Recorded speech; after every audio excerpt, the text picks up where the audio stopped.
de Osiris Dionisos para crear la historia de un dios hombre judío que moría y resucitaba, Jesús el Mesías. Con el tiempo, este mito pasó a interpretarse como hecho histórico y el resultado fue el cristianismo literalista. Muy interesante el libro en todo caso, ¿eh? Muy interesante. Bueno, escuchemos vuestras opiniones al respecto, vuestras posibles respuestas a todas estas preguntas que se formulan aquí y a otras preguntas que se puedan plantear. Si te parece, y desde luego ya una vez dicho lo que voy a decir, en fin, me doy por satisfecho, quiero señalar lo siguiente, que si se leen sin mayores aparatos interpretativos de tipo exegético, de tipo ambiental, etcétera, pues de una manera sensata, con una forma de abordaje sencillamente de sano sentido común, los tres sinópticos, y sobre todo el modelo inicial, porque fue el que, en fin, estableció el texto modélico, Marcos, en su famoso capítulo 8, perícopa que empieza en el 27 y que termina estrictamente en el 31, pero que se puede extender hasta el 34, se ve muy claro que ahí hay algo que es lo que Conselman define como el núcleo fundamental de lo que en la literatura neotestamentaria se llama evangelio. Y este núcleo fundamental es el secreto mesiánico.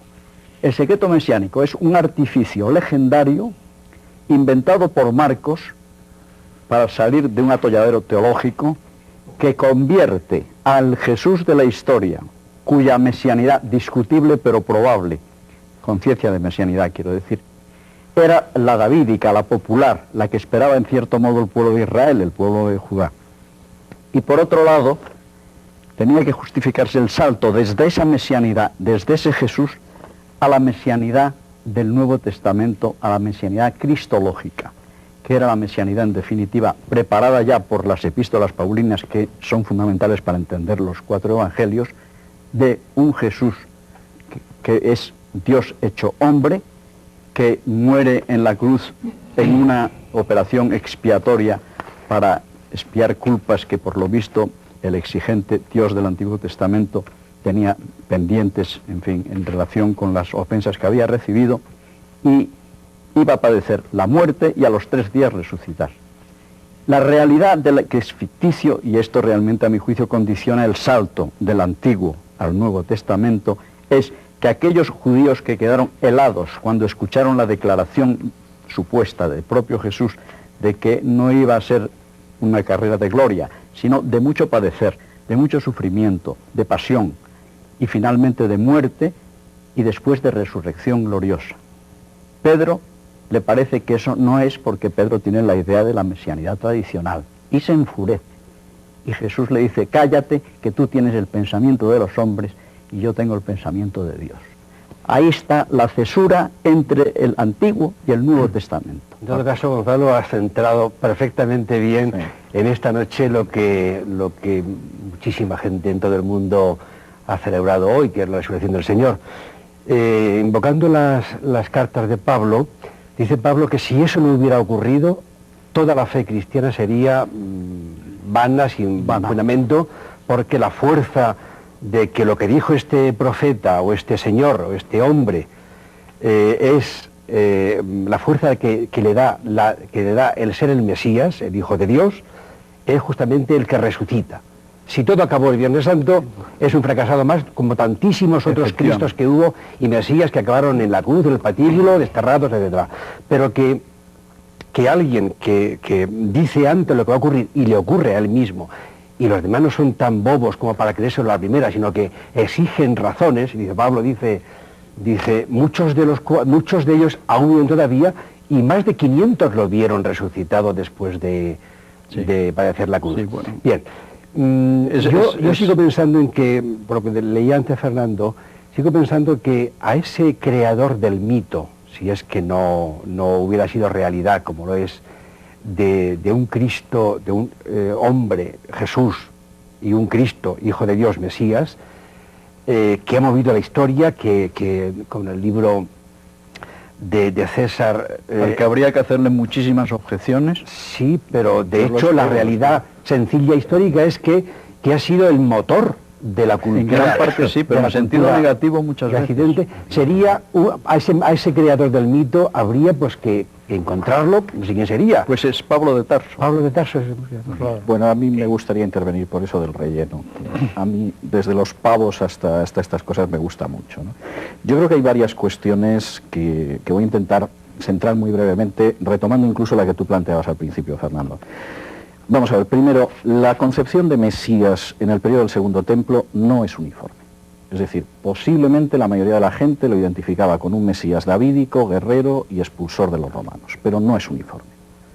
Y la idea de un Mesías sufriente que muere, que incluso asciende y regresa, aparece en fuentes anteriores en 2-3 siglos a Jesús, y para mucha gente que identifica al siervo del capítulo 53 de Isaías con el Mesías, aparece incluso hasta medio milenio antes del nacimiento de Jesús. Que evidentemente Jesús tiene una visión del Mesías, que es una misión sufriente, y que eso choca con la manera en que ven al Mesías muchos de sus seguidores, yo creo que no tiene vuelta de hoja. Es decir, aparece en los evangelios, y eso en ese sentido me parece obvio. Que Jesús guardó, Gonzalo, que yo te dejaba acabar, déjame acabar también a mí el speech, que evidentemente Jesús mantiene cierto secreto mesiánico, con matices sí. Es decir, hay gente de su círculo cercano que sabe que él se reconoce como el Mesías, por 3 razones. Primero, porque dice que es el Mesías. Segundo, porque pretende cumplir profecías mesiánicas, lo que le identifica con el Mesías. Y tercero, porque además realiza actos que son típicos del Mesías, desde la limpieza del templo a la entrada en un borriquillo, según la profecía de Zacarías 12, en Jerusalén, etcétera, etcétera. Déjame acabar, Gonzalo, por favor. Entonces, yo creo que ese es otro de los elementos. Y creo que no hay un relleno, es decir, lo que hay es una relectura de la experiencia de Jesús.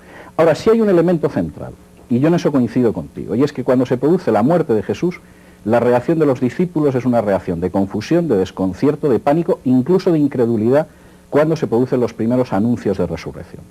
Como unos hombres que se esconden como conejos en la época de la Pascua, después de la ejecución pública de Jesús, al cabo de unos días confiesan que ese Jesús es Mesías, es el Hijo de Dios, y arriesgan su vida hasta el final, incluso como algunos de los que no creen en él, como es el caso de Santiago, o que son perseguidores como Pablo, cambian radicalmente, evidentemente es uno de los elementos centrales del cristianismo. Y ahí se produjo algo, porque yo acepto que efectivamente la confusión, el miedo y la negativa es obvio.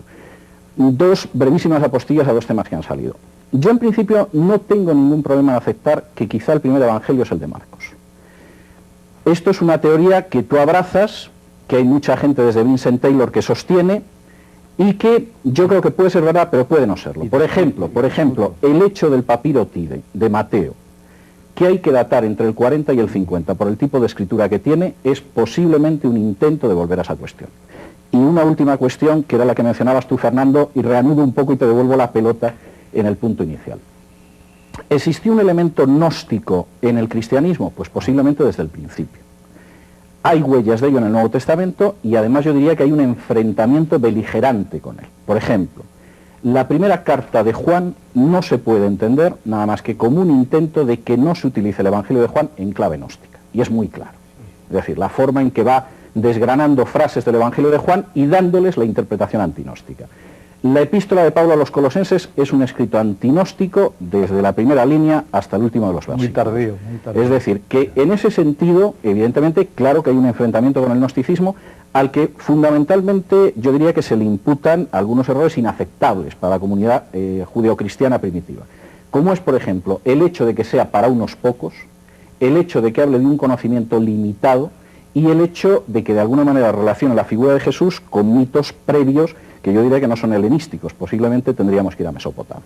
Entonces yo creo que la existencia de 2 comunidades, de las cuales una eran los escalones para llegar a los otros, históricamente no se puede sostener. El enfrentamiento yo creo que está desde las páginas del Nuevo Testamento. Bueno, Enrique Miguel Magdalena, pero os pido por favor más brevedad a todos, porque se nos han ido 15 minutos con 3 intervenciones. Si cada persona utiliza 5 minutos, hay una intervención por cabeza a lo largo de todo el programa. Enrique. No, yo creo que he sido breve.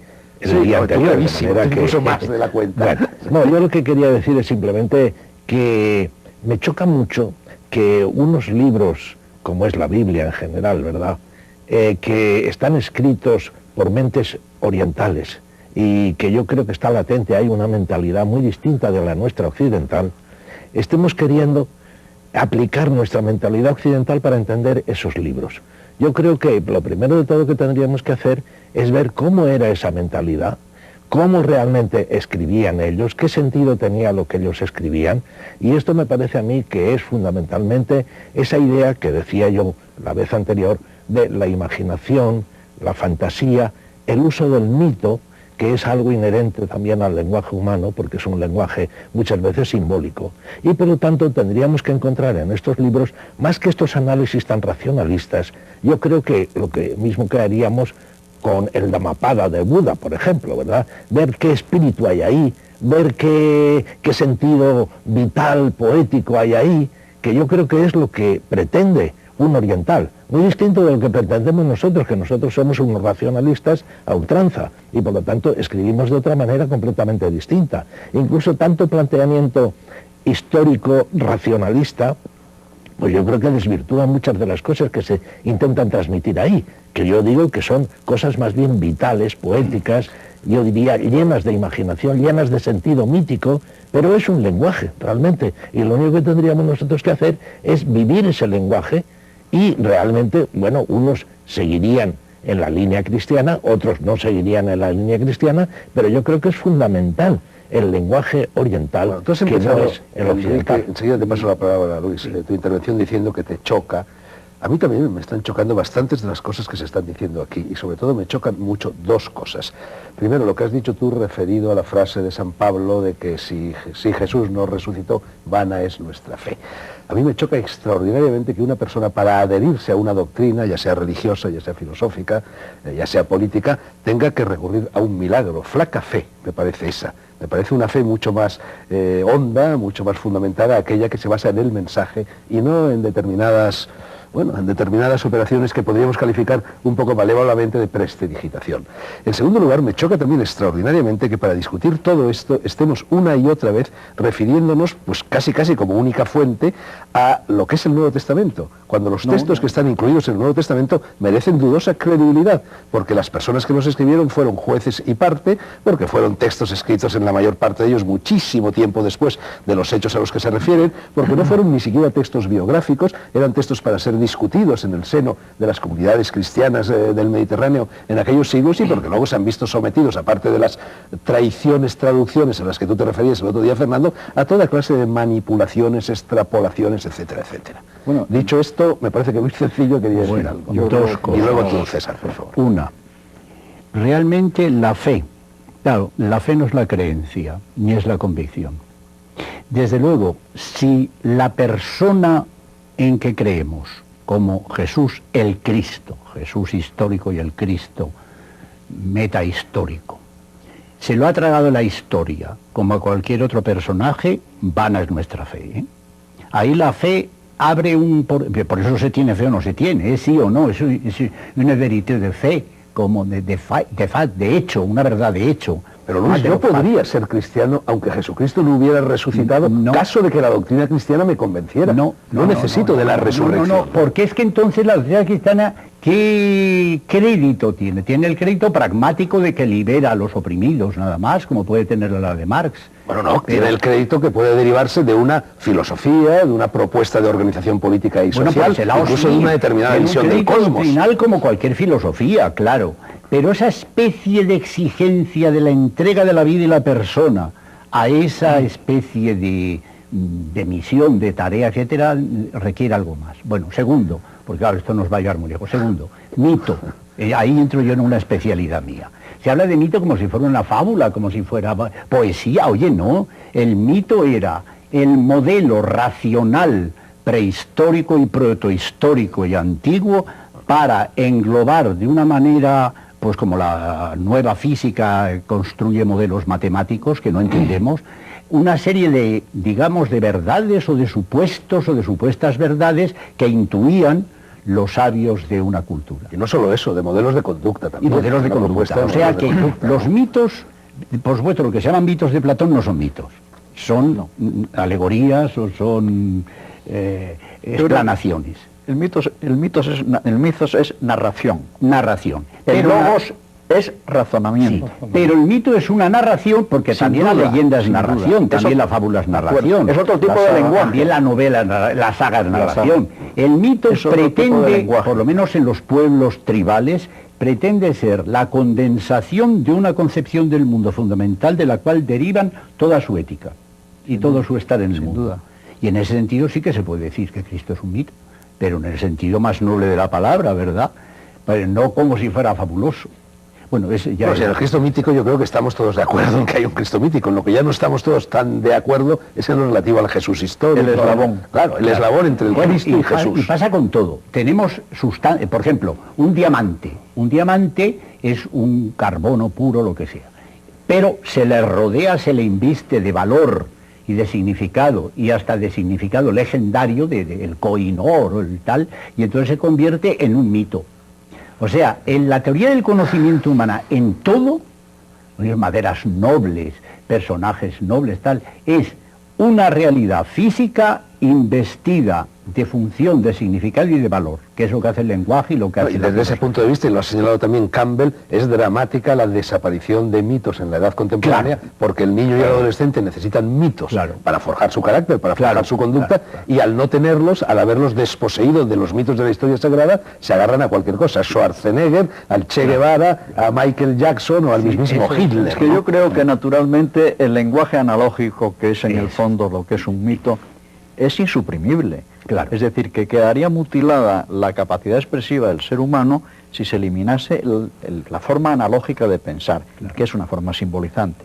No lo dudo, pero cuando se quiere apurar la convicción desde un punto de vista racional, que es tan legítima como la de la fe, Sí. pues realmente no casan las piezas y hay una contraposición evidente. Esa es mi punto de vista. César, Ella como tenemos niño, 2 minutos. Sí, no, yo voy a ser, si puedo, más breve. Yo creo que no es tan clara esa dicotomía oriental-occidental que tú planteabas, Enrique. Es decir, yo la puedo aceptar en términos generales, pero creo que no siempre es tan clara. Por ejemplo, el elemento poético en la Ilíada y la Odisea, obras occidentales donde las haya, de Homero, es innegable.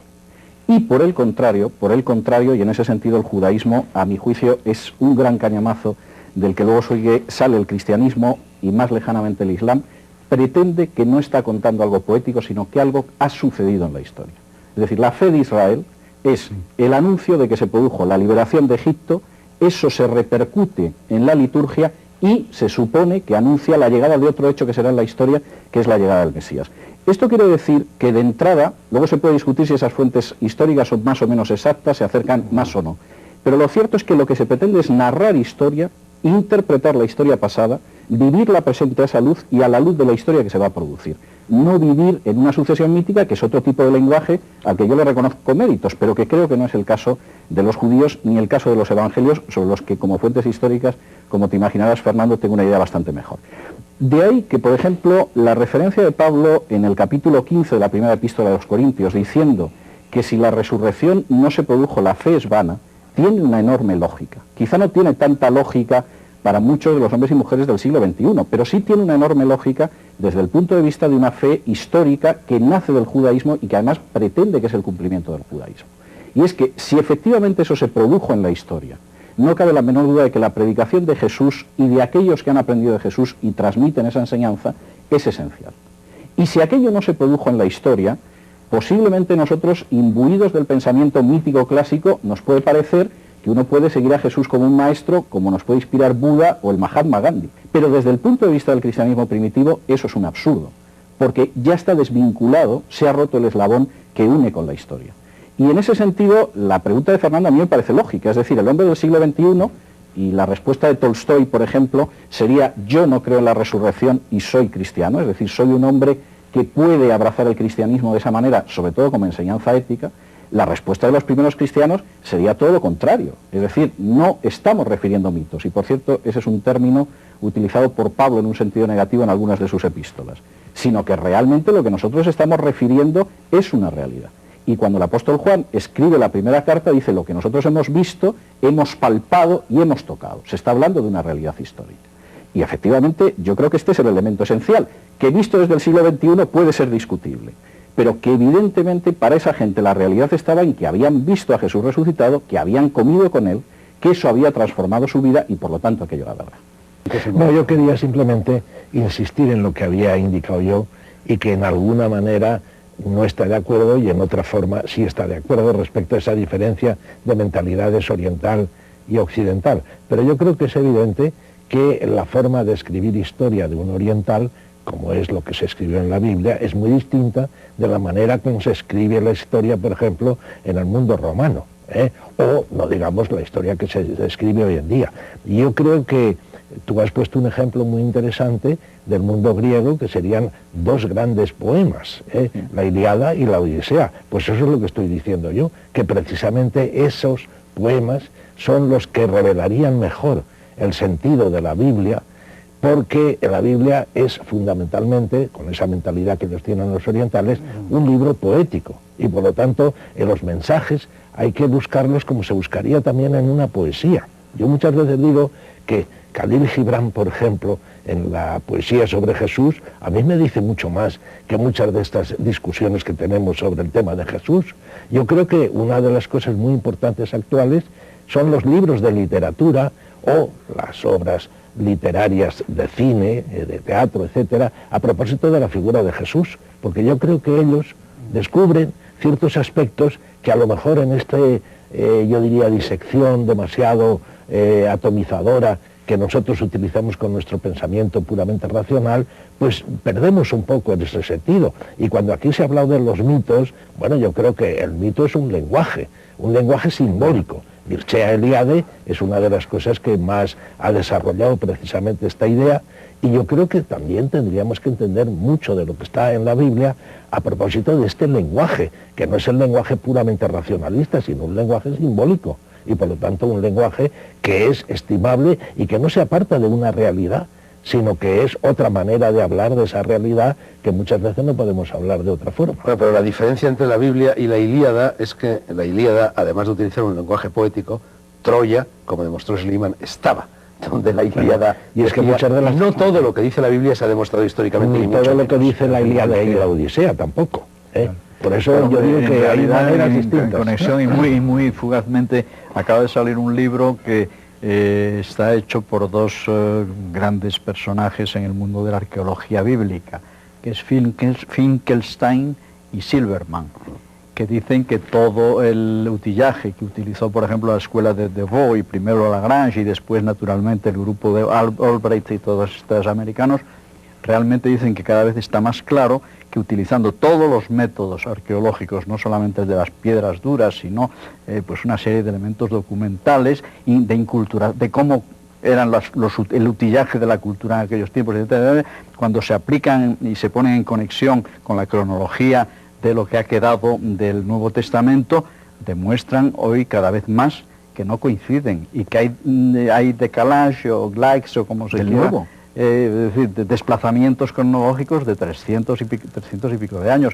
Cuando se sitúa esto desde la más temprana edad del bronce hasta la edad del hierro 1 y 2, pues resulta que ahí hay un decalaje del orden casi pues de 1000 años. Es decir, que hoy día ya la arqueología bíblica está revolucionando totalmente las presuntas pruebas de que el relato, sobre todo en la parte histórica, del Antiguo Testamento, los libros históricos sobre todo, y sobre todo a partir de los patriarcas, que se ponen cada vez más en duda su existencia, empezando por Abraham, cada vez están más en disonancia con las excavaciones, con los elementos fácticos que los arqueólogos van descubriendo, etc. Bien, ahora ramifiquemos ha habido una ramificación más la arqueología. Sí. Fernando Urbaneja quería formularos una pregunta a todos, no sé cuál es. Pues yo, con permiso de Fernando, puesto que no soy el moderador, me gustaría hacer una pregunta a todos. ¿Cómo es posible que un Dios todopoderoso no se le haya ocurrido otra cosa que sacrificar a su propio Hijo, que es el mismo, para salvar o redimir a una humanidad que Él mismo ha creado? Esto es incomprensible totalmente. Esa idea viene de porque se le podría haber ocurrido otras ideas mucho mejores, claro, y menos sangrientas y menos crueles. Esa idea viene de San Anselmo, y a partir de entonces cuando se ha dicho eso de la víctima y tal, no.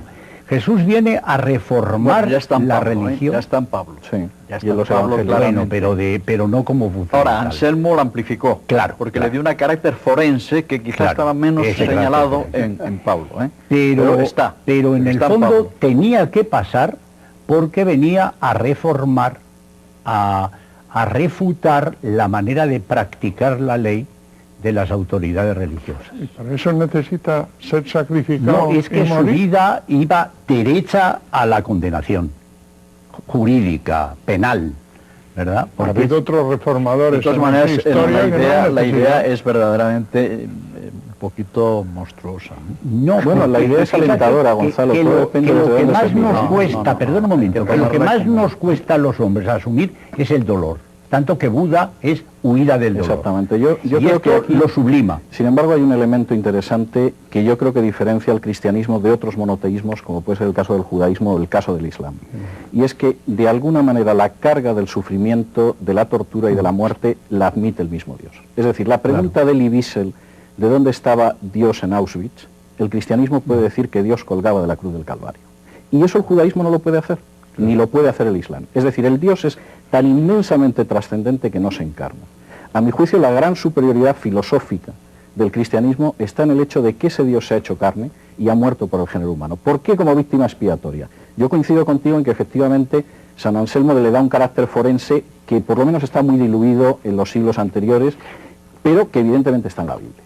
Es decir, está en la idea de expiación que aparece en el Yom Kippur, está, por supuesto, en algunos de los textos proféticos o cuando se habla en los salmos del sufrimiento expiatorio del justo, está en los evangelios. Es decir, yo insisto en el hecho de que Jesús se vio como el Mesías sufriente y, por supuesto, está en Pablo, pero está en las epístolas de Pedro, está en las de Juan, etcétera, etcétera. Es decir, la idea de que el ser humano es incapaz por sus propios medios de salvarse, y Dios se encarna y muere por él en la cruz para ofrecerle la vía de salvación. Lo cual a mí me parece sublime, pero comprendo que se pueda hacer Pero de salvarse incluso no eternamente, sino en este mundo del dolor Ese es otro elemento. cotidiano. Exactamente. Pero ese es César, otro eso es elemento. común a otros muchos héroes de las caras del Mediterráneo en ese momento, lo de morir para redimir al género Pero humano. casi se puede decir que es un arquetipo que Claro, es un arquetipo que se repite en todos. Mira, yo te voy a leer con mucha brevedad Y en las filosofías orientales... algunas de las semejanzas que existen entre el mito de Osiris Dionisos y Jesús. Osiris Dionisio, vamos a decirlo a la española, es Dios hecho carne, el Salvador e Hijo de Dios. Su padre es Dios, estoy hablando de Osiris y de Dionisio. Su padre es Dios y su madre es una virgen mortal. Nace en una cueva o en un humilde establo el 25 de diciembre ante 3 pastores. Ofrece a sus seguidores la oportunidad de nacer de nuevo por medio de los ritos del bautismo. Convierte de forma milagrosa el agua en vino en una ceremonia nupcial. Entra triunfalmente en la ciudad montado en un pollino mientras la gente agita palmas en su honor. Muere en tiempo de Pascua como sacrificio por los pecados del mundo. Después de morir desciende al infierno y luego al tercer día resucita de entre los muertos y asciende glorioso al cielo. Sus seguidores esperan que regrese para juzgar a los hombres en el fin de los tiempos. Su muerte y su resurrección se celebran con un ágape ritual consistente en pan y vino que simbolizan su cuerpo y su sangre. Esta historia se repite 1000 veces a lo largo de aquellos siglos en todo el Mediterráneo. Osiris, perdona que te diga, pierde el falo y se lo come el pez osirrinco, y además tiene un hijo que le venga y que combate con Set, y aparecen cocodrilos en el Nilo, que francamente tú no verás ningún paralelo con los evangelios. Bueno, Es decir, eso está muy traído por los Estamos hablando del arquetipo. y por otro lado, La historia es la misma, por otro con lado, flores diferentes, evidentemente con la idea del ropajes 25 de diciembre, yo no creo que nadie contestar a la sostenga que fue la pregunta. fecha del nacimiento de Jesús. Ya sabes Ni que además aparece en los evangelios. Era Bueno, una la Iglesia fiesta lo sostiene. herética Lo ha originariamente. sostenido durante No, 2000 no, años. ha habido durante años que pensó que era el 6 de enero. Fernando, era una fiesta herética Exactamente. originariamente. Exactamente. Era del emperador. La Iglesia ortodoxa celebraba el 6 de enero. Pero hay que ver la cantidad de Pero era bofetadas que hubo sencillamente- a pero eso es cuenta muy del tardío, cambio. eso es muy tardío, tardío, la fiesta del efectivamente. solsticio de invierno. Claro, y punto, ¿no? Sí, sí, pero eso es muy tardío, Fernando. Eran las fiestas saturnales. Claro, Pero que se pensar que cristianizó, Marcos y Mateo y Lucas conocían esta literatura helenística es mucho pensar, es mucho suponer una cultura de gente que eran pobres pescadores. Pero que no Pablo sabían sí más. la conocía. Pablo la conocía. Pablo la Claro, conocía. es que esa Bueno, es la pregunta. vamos a ver. ¿El cristiano que hoy día cree que vive en el seno del cristianismo está viviendo en el seno del cristianismo o del paulismo? ¿De dónde viene Pablo? Paulismo. Pues oye, perdona, viene del sobre eso, judaísmo, pues sobre eso hay discusión. Es decir, la idea de que Pablo es un judío helenista se ha repetido mucho. Pero Pablo en realidad que es un fariseo que estudia en Jerusalén desde muy joven y a los pies de Gamaliel, que es una rama moderada de los fariseos, en absoluto helenista. Y de hecho hay un libro que me parece magnífico, que además no está traducido al castellano, de Martin Hengel, que es The Pre-Christian Paul, el Pablo precristiano. A mí me parece magnífico. Hengel en general me parece muy bueno. A mí me parece bueno el de Maccabi. A mí me parece muy bueno en general Hengel. ¿El de Maccabi qué te parece a ti? A mí el de Maccabi me parece que no conoce las fuentes judías, pero en fin, podríamos hablar sobre pues eso. ahí están sus rabbinic writings. Pero en cualquiera de los casos, yo creo que la idea es clara, es decir, Pablo funciona sobre todo con arquetipos judíos.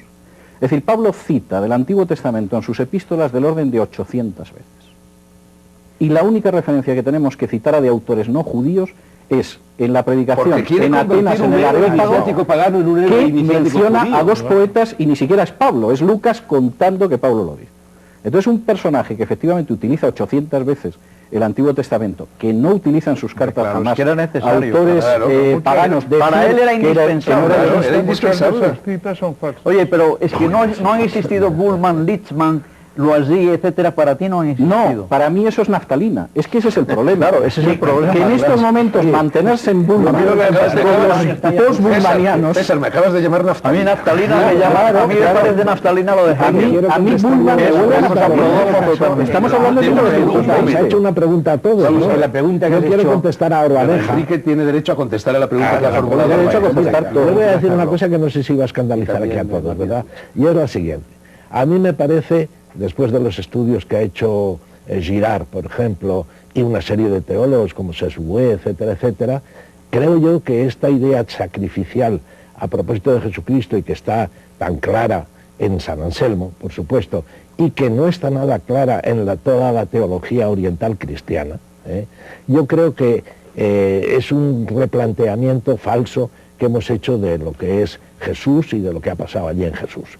A mí me parece que Jesús vino a traer un mensaje, ese mensaje es el importante realmente, pero ese mensaje se estompó contra una serie de dirigentes que había allí que les molestaba la figura de Jesús y el mensaje de Jesús. Y yo creo que pasó lo que voy a decir, esta observación de un teólogo católico español que dice que la muerte de Jesús fue un accidente laboral, ¿verdad? Un accidente laboral, pero no esta historia del sacrificio, de la historia, ¿verdad? Leonardo Ponta. Estaba en los gajes del oficio de La cristología de González Carvajal. También José Antonio Martínez Puche una respuesta quería... personal. La siguiente, que tanto el judaísmo, que es la base, que es la raíz, el tronco del cristianismo, dice San Pablo que es como el olivo y casi el olivo silvestre, el cristianismo, el olivaster, están concebidos más que como religión, como el cristianismo, como tipo de vida, como modo de vivir, de enfocar la vida. Entonces, Cristo, por ejemplo, se queja del cultualismo de los fariseos, que lo reducen todo a culto cuando la vida no responde, y los pone en ridículo ante el pueblo por eso. Entonces, Cristo, ¿qué es lo que viene a traer?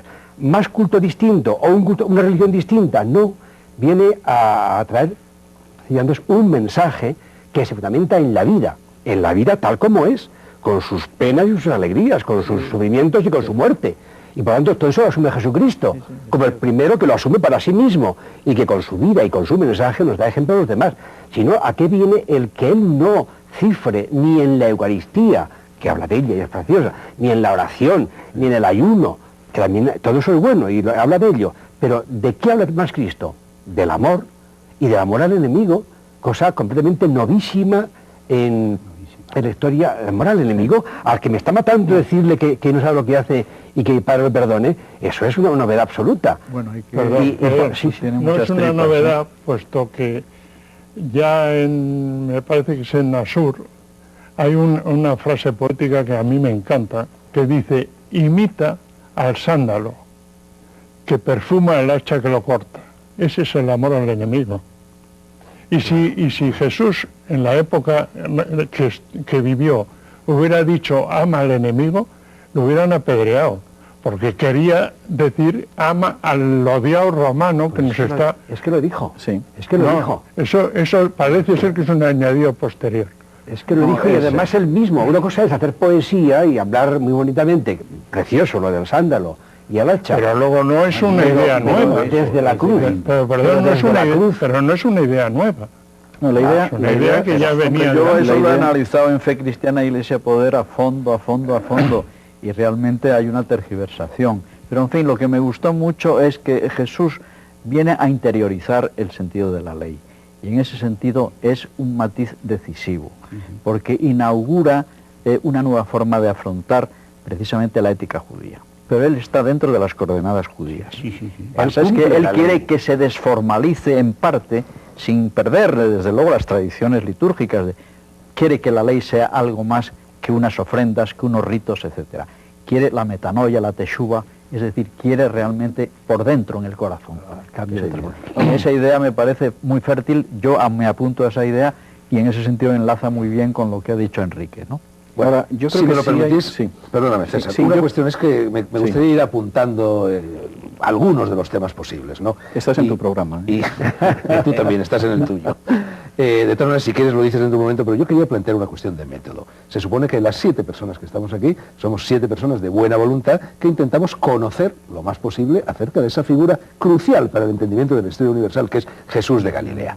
Bueno, yo voy a citar una frase respecto al método científico, al método de conocimiento de Buda, que cita Orbaneja en su libro, y que curiosamente, Fernando, es la misma frase que yo coloco en la primera página del libro que estoy escribiendo sobre estos asuntos. Buda dijo: no creáis nada concediendo fe a la tradición, incluso aunque haga siglos que muchas generaciones y en muchos lugares hayan creído en ello. No creáis algo por el hecho de que muchos hablen de ello y lo crean o finjan creerlo. No creáis fiándoos en la fe de los sabios de tiempos pasados. No creáis en lo que vosotros mismos os imagináis pensando que Dios os inspira. No creáis algo tan solo porque os parezca suficiente la autoridad de vuestros místicos o sacerdotes consejeros. Solo tras maduro examen, creed en aquello que hayáis experimentado, verificado vosotros mismos y reconocido razonable y conforme a vuestra conciencia. Frente a este modelo de investigación, frente a este modelo de conocimiento, tenemos el de San Agustín. Nada debe aceptarse si no es basándose en la autoridad de las Escrituras, pues esta autoridad es mayor que todos los poderes de la mente humana. Me gustaría conocer vuestra opinión al respecto. Y San Pablo dice, probadlo todo y quedaos con lo mejor. Exactamente. O sea que pero una cosa es que San Pablo diga eso y luego viene San Agustín y le corrige. Pero es que lo mejor es en el creo que esas dos citas... Sí, pero el método científico, fíjate que al final no aparece en un territorio cultural fecundado por el budismo, sino fecundado por el cristianismo. No estoy de acuerdo. Por alguna razón será. No estoy de acuerdo. Bueno, pues la dimensión filosófica de los libros la revolución científica por el cauce del budismo, vamos, son infinitamente superiores como filosofía a los escritos al final la revolución científica es una revolución científica. Sí, evidentemente, yo también lo creo. Ahora, lo que se conoce de la tradición de la famosa sabiduría oriental es que es unilateral. Solamente se ha exportado de allí precisamente el elemento eminentemente mítico, el elemento imaginativo, pero realmente hay una filosofía que yo intento reflejar en ateísmo y religiosidad que demuestra cómo ya en el siglo XI todos los argumentos contra la existencia de Dios están formulados por un hindú creyente. Lo que a ti te parecerá seguramente un gran logro, pero al final la revolución científica es la tradición locayata. Es verdad que la ciencia es superior a la de Occidente a la de Oriente, pero no la filosofía. Ahora no estamos hablando de ciencia. Sobre filosofía es bastante sujeto a discusión, Fernando. Me concederás que eso es muy sujeto a discusión. No pisamos un terreno tan amplio. En tu libro es indudable lo que tú dices, a mi juicio, vamos. Sí, yo creo que es así, no porque yo lo diga. Tú en tu libro, César, sostienes que el rastro del cristianismo no es un rastro de barbarie, sino que es un rastro de ilustración.